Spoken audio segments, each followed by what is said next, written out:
One assignment I'll never forget was a fire years ago at a young family's home. I was brought in to determine if a product, a baby bottle warmer that was near the origin of the fire, was at all responsible for the loss. The parents had 2 young children and 2 golden retrievers.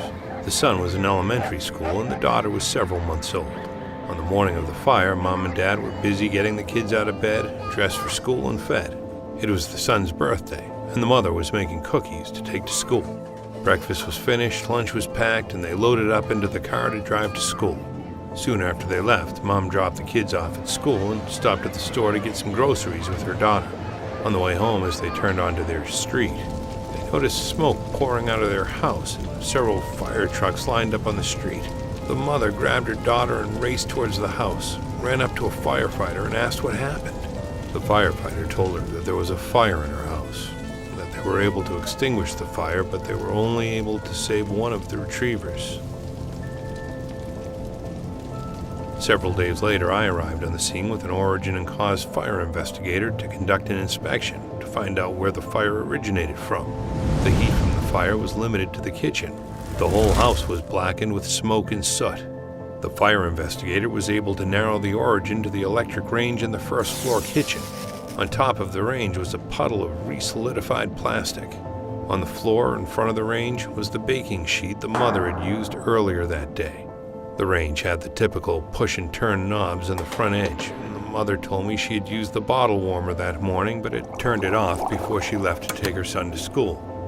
Well, I inspected and tested both the damaged bottle warmer manufactured by our client and the electrical range it was sitting on to determine if there were any failures in either device that caused the fire. There did not appear to be any issue with the bottle warmer beyond the heat damage it sustained from the fire. What I found from my electrical resistance testing was that at least one of the burners on the range was in the on position. Unfortunately, the plastic knobs had melted and been partially consumed by the fire.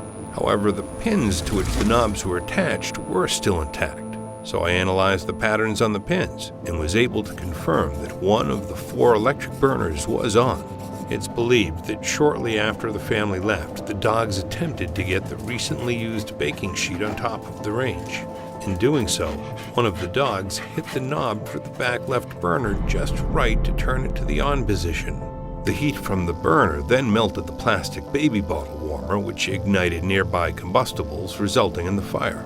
Our scientific evaluation as part of the larger investigation helped to determine that the baby bottle warmer was not defective and had no responsibility for the fire. Ultimately, this file is memorable because of the lives it touched. I couldn't change the fact that the family had suffered a loss, but the result of my effort helped provide certainty to our client and all parties involved. They knew the cause of the fire. I was also able to educate those involved to the dangers of leaving products on top of an oven, grill, or other heating device. Hopefully, I played a small part in helping everyone move forward.